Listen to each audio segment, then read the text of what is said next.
दोस्तों, आज हम श्री कृष्ण से, जिनको विश्व के सबसे बड़े मैनेजमेंट गुरु माना जाता है, उनसे सीखेंगे कि अपनी लाइफ को कैसे बेहतर बनाया जाता है।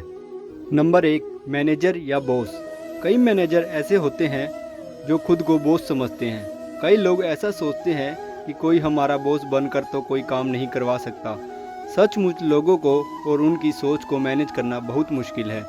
बहुत से ऐसे ऑफिस हैं जहां बॉस भी नहीं रहते, वहां तो तानाशाह रहते हैं जो हमेशा कंपनी की लुटिया डुबोनों में लगे रहते हैं। भगवान श्री कृष्ण की बात हर कोई मानता था, क्योंकि वे किसी के बॉस नहीं थे और ना ही वे तानाशाह थे। वे जब द्वारिका में राजा थे तो उन्होंने कभी भी राजा जैसा व्यवहार नहीं किया। वे तो लोगों के मित्र, सलाहकार और सहयोगी थे।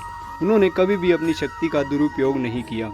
टीम वर्क किया, तभी तो पांडव जीत गए। भगवान श्री कृष्ण ने बेटा, भाई, पत्नी, पिता, पुत्र के साथ सभी के साथ मित्रता निभाई, इसलिए वे आज भी सबके मार्गदर्शक बने हुए हैं। नंबर 2, व्यापक सोच।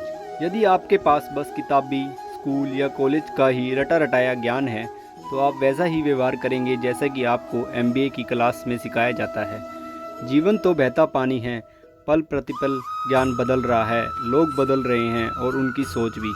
कई बार ऐसी परिस्थितियां हमें सिखाती हैं, इसलिए हमें अपने ज्ञान और अनुभव दोनों का उपयोग ही करते रहना चाहिए और व्यापक सोच को अपनाना चाहिए। श्री कृष्ण कहते हैं कि आप जो भी कर रहे हैं उसे लेकर अपना विज़न हमेशा क्लियर रखना चाहिए।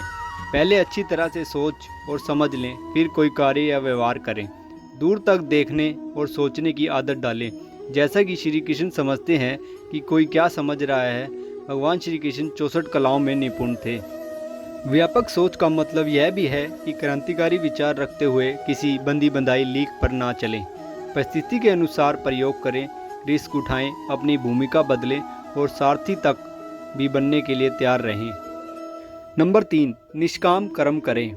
श्री कृष्ण कहते हैं कि कर्म करना हमारे हाथ में है, लेकिन उसका क्या परिणाम होगा यह हमारे हाथ में नहीं है। यदि आप 100% कर्म नहीं करते हैं तो फिर 100% फल की आशा भी ना करें। जो व्यक्ति यह सोचकर कर्म करता है कि मुझे अपना पूरा 100% देना है, वही मनचाहा परिणाम भी पा सकता है। ऐसा कोई कर्म नहीं है जिसका फल नहीं मिलता हो। आज नहीं मिलेगा तो जीवन के किसी और मोड़ पर मिलेगा। परिणाम की चिंता से कर्म नहीं करना, इसलिए निष्काम कर्म करो और फल उस प्रभु की इच्छा पर छोड़ दो। निष्काम कर्म करने की भावना रखने से ही व्यक्ति अतीत और भविष्य की चिंता छोड़कर वर्तमान पर ही फोकस करता है। अपनी ड्यूटी निभाने का सबसे अच्छा तरीका निष्काम कर्म ही है। नंबर 4, धर्म के साथ रहो। जीवन में कितनी भी कठिनाइयां आए, लेकिन आप धर्म का साथ ना छोड़ें, क्योंकि हो सकता है कि अधर्म के साथ रहकर आप बहुत लाभ प्राप्त कर सकते हो, लेकिन जीवन के किसी भी मोड़ पर आपको इसका भुगतान करना ही होगा। क्योंकि श्री कृष्ण गीता में कहते हैं, अर्जुन, तुझे देखने वाले आकाश में देवता भी हैं और राक्षस भी, लेकिन तू खुद को देख और समझ, खुद के समक्ष धर्मपरायण बन। यदि तू धर्म की रक्षा करेगा तो धर्म तेरी रक्षा करेगा। अतः यदि आपको जीवन में निरंतर अपने लक्ष्य की ओर बढ़ना है तो असत्य का साथ कभी ना दें, बल्कि सत्य का साथ देते हुए अपना रास्ता खुद तय करें। सत्य के साथ रहने से ही पॉजिटिव एटीट्यूड निर्मित होता है। दरअसल 2 तरह की कार्य संस्कृति होती हैं, पहली दैवीय और दूसरी आसुरी। दैवीय कार्य संस्कृति में लोगों को निर्भीक बनाकर उन्हें कार्य की स्वतंत्रता दी जाती है, उनकी योग्यता को अपडेट किया जाता है और उनके जीवन के सुख दुख में भागीदार बनते हैं। वहीं दूसरी ओर आसुरी कार्य संस्कृति में लोगों को मानसिक रूप से दबाया जाता है। हर बात में उनकी गलतियां ढूंढकर उन्हें नीचा दिखाया जाता है। लोगों में भय और भ्रम निर्मित कर दिया जाता है, जिसके चलते हर समय छल, हताशा, निराशा और स्वार्थ का भाव ही विद्यमान रहता है। इसलिए हमेशा हमें अच्छे कर्म और अच्छे रास्तों पर ही चलना चाहिए। नंबर 5, खुद को मोटिवेट करें। भगवान श्री कृष्ण पॉजिटिव एटीट्यूड अपनाकर अपने साथ के लोगों को मोटिवेट करते रहते हैं और खुद भी इससे प्रेरित होते रहते हैं।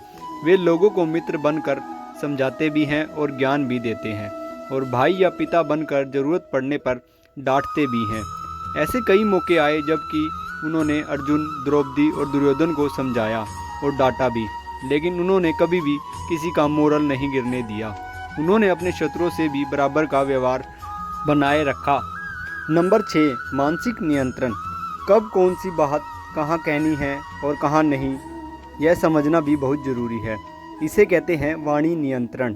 उसी तरह शक, संदेह, अविश्वास, निराशा, क्रोध, लालच, भय और दुविधा पर भी नियंत्रण रखना सीखना चाहिए। कुशल मैनेजमेंट के लिए मेंटल हेल्थ जरूरी है। गीता में श्री कृष्ण ने इस तरह के तमाम दुर्गुणों से हमेशा बचने का उपदेश दिया है। मन, वचन और कर्म से एक बने रहो। जो व्यक्ति अपनी बात पर कायम रहता है, जीत हमेशा उसका पीछा कभी नहीं छोड़ती। वह अपने हर कार्य में हमेशा ही सफल होता है। नंबर 7, सम्मान और आदर। भगवान श्री कृष्ण हर तरह से शक्तिशाली थे, लेकिन उन्होंने कभी भी अपनी शक्ति का प्रदर्शन नहीं किया।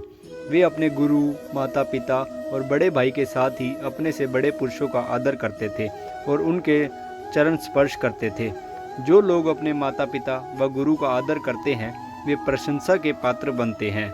इसलिए सदैव बड़ों का आदर व सम्मान हमेशा आगे रहकर करना चाहिए। नंबर 8, संकट के समय ही खुद को सिद्ध करने का समय। संकट के समय ही यह सिद्ध करना होता है कि आप योग्य हो, काबिल हो। संकट चाहे खुद पर आया हो या मित्र पर आया हो, आपको उस समय डट कर ही मुकाबला करना होगा। संकट के समय पलायन करने से धर्म का भी त्याग हो जाता है। Number 9, master strategy. अगर पांडवों के पास भगवान श्री कृष्ण की मास्टर स्ट्रैटेजी ना होती तो पांडवों का युद्ध में जीतना मुश्किल था। इसलिए कोई भी कार्य करने के पूर्व उसकी एक बेहतर योजना बनाना जरूरी है। योजनाओं को अपडेट करते रहना भी जरूरी है। योजनाओं के बगैर कार्य ही नहीं, जीवन भी असफल हो जाता है। नंबर 10, उद्देश्य सही है तो रास्ता कैसा भी हो। श्री कृष्ण कहते हैं कि सीधे रास्ते से सब पाना आसान नहीं होता है। ऐसे में धर्म यह कहता है कि यदि उद्देश्य सही है तो टेढ़ा रास्ता भी अपनाया जा सकता है, खास तौर पर जबकि आपके सामने अधर्म का पलड़ा भारी हो। ऐसे में कूटनीति का रास्ता भी अपनाया जा सकता है।